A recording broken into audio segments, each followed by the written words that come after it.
guys, and welcome sa aking panibagong vlog. Happy Friday po sa ating lahat. Pasensya na kayo, may nakasampay dyan, may nakikita kayo dyan dahil meron akong pagbibigyan niyan.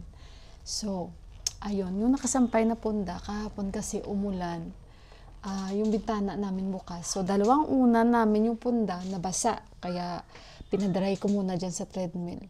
Yan, yung sa baba dyan na damit, pakita ko sa inyo. At saka, meron tayong pagbibigyan dyan. Pinag-separate ko kagabi dyan. Sa treadmill may damit. So, ngayon guys, ang umaga na ito, ay hindi ko po pinapasok yung aking anak. Gawa nga guys na share ko lang muna sa inyo ha, story time muna tayo. Hindi rin naman ako makalabas para bumili ng aming tinapay ni Johan. Gawa nga ng di pa kaya nag-walking. Ayoko pong iwan yung anak ko dito na habang natutulog, and ako naman ay andun sa labas na mimili. So wala lang guys, parang ayoko maging habit ko na kampante ako na iwanan ko dito si Johan kahit malaki na siya.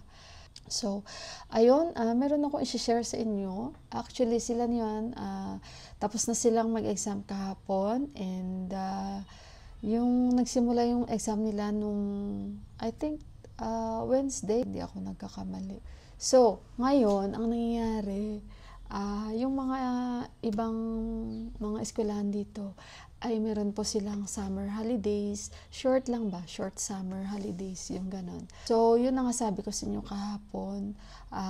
Sila ni Johan ay wala. Yung kaibigan niya, nakauwi na ng village. Meron siyang holiday for 9 days. So, sila ni Johan wala talaga. Ngayon, nung before, sila ni Johan, pag may exam, maaga po silang umuwi. Siguro mga alas 3 yun. Masaya na ako noon kasi kahit papano makauwi yung bata ng mas maaga at makapagpahinga, makapag-aral, ganito, ganyan.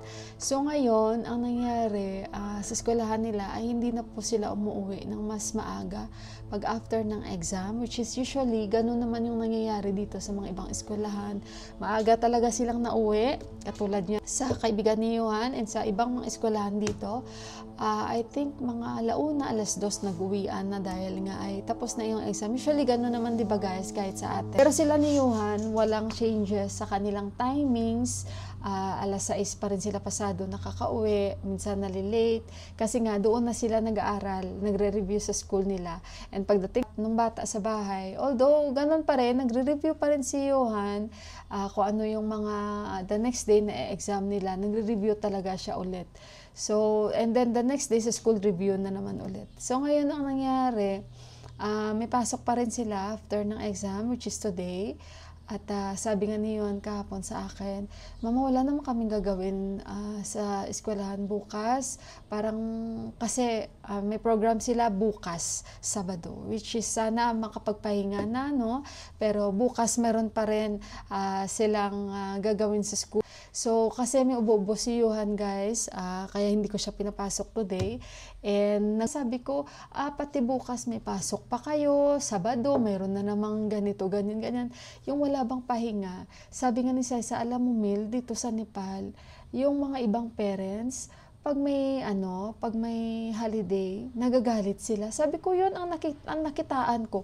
Sa totoo lang guys, bumili ako ng manok kay Didi. Sabi ko sa anak niya, nagtanong ako, sabi ko exam, sabi nila, oo, exam niya. Sabi ko, meron din ba silang holiday? Sabi niya, oo, meron, 5 days. Sabi ko, yung anak ko wala. Sabi niya, maganda. Ay, nagulat ako sa response ng gano'n na maganda.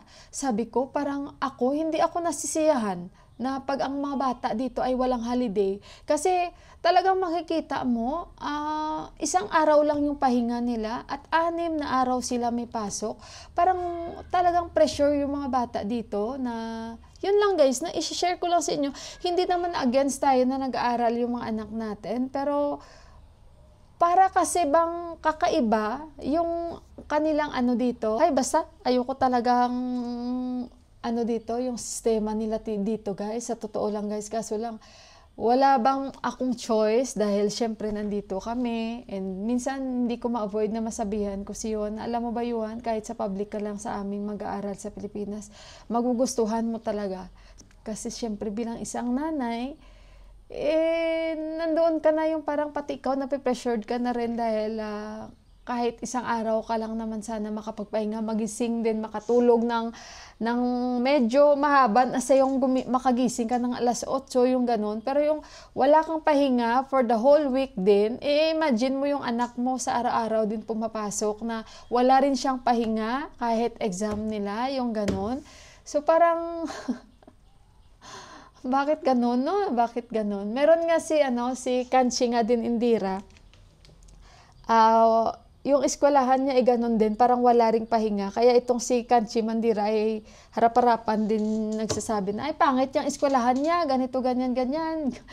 Kasi hindi ka guys sa eskwelahan ko na at least kahit paano may konsiderasyon, ganito, ganyan, ganyan. Kahit nga si Indira, oo ate Mila, wala talaga kaming pahinga. Wala talagang pahinga guys, meron talaga eskwelahan na ganun. Hindi ko yan papasukin yung anak ko. Maglalagay na tayo ng cream sa aking paso. Ang kati-kati na ng paso ko, guys. Ayan na yung paso ko. Wala na siyang tubig.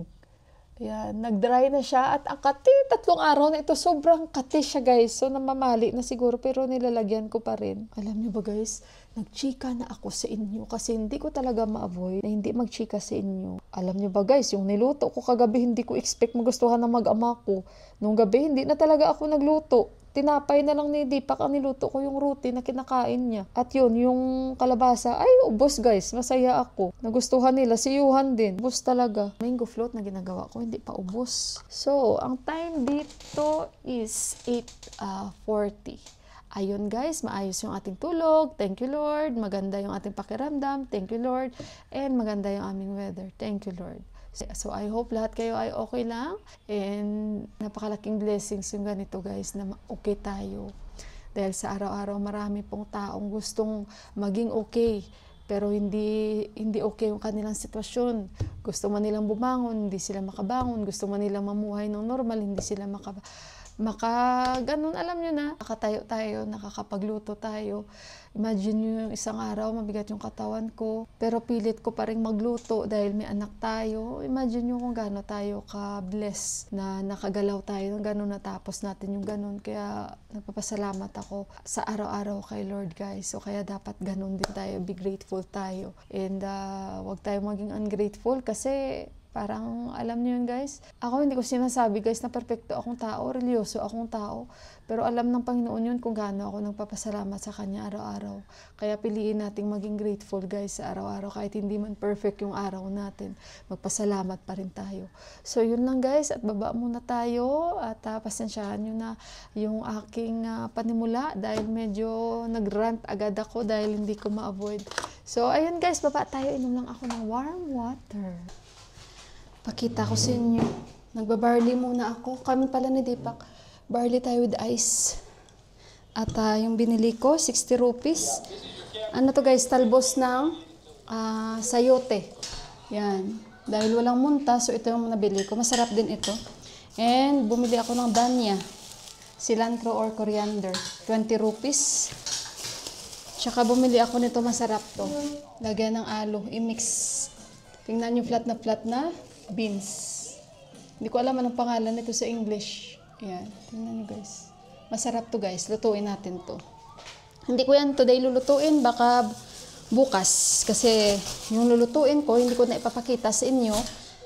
Except siguro itong talbos. Igisa ko lang naman ito guys. Pero yung body, yung white black-eyed beans na may bamboo shoot at may alo, na ipakita ko na yan sa inyo. So hindi ko na ipapakita. Si Johan ay kumakain ng breakfast niya. Nag-request siya sausage. Kaya nagluto ako. Ito pa yung natira. At maaga siyang kakain dahil yung kaibigan niya pupunta dito.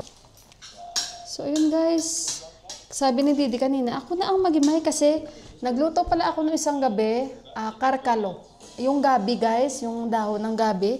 Tapos nilagyan ko ng alo. Hindi ko pa yun naipakita sa inyo. I think na nagluto na rin ako, nakapag-vlog na rin tayo. Pero next time magluluto ulit ako, ipakita ko sa inyo. Hindi ko type guys yung kanilang karkalo dito na pagluto.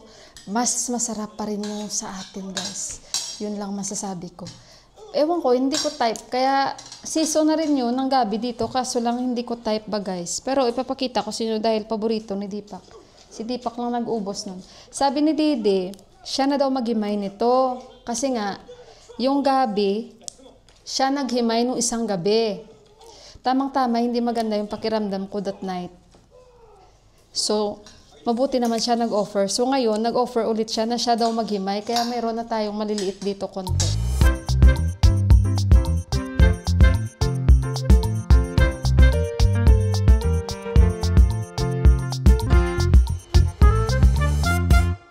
Okay guys, so kakain na kami ni Deepak. Ito yung aking pagkain. Ayan yung ating talbos ng sayote and yung niluto ko na budi ang tawag. So, ayan yung food ni Deepak.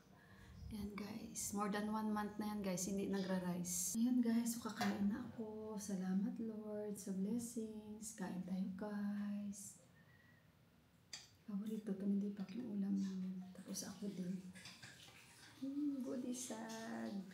Budi sag ang ulam namin. Budi, tsaka sag. Pinintay nyo. Kain na kayo. Kain! Guys, dito na lang maingay. Grabe yung electricity namin. Guys, hindi ako makatulog. Idlip-idlip lang ako siguro seconds. Nagigitara si Yuhan kanina pa. Si Deepak umalis ulit. Nag-birthday. Okay, Mama will sing na. Baka ma-CPR tayo, anak ba?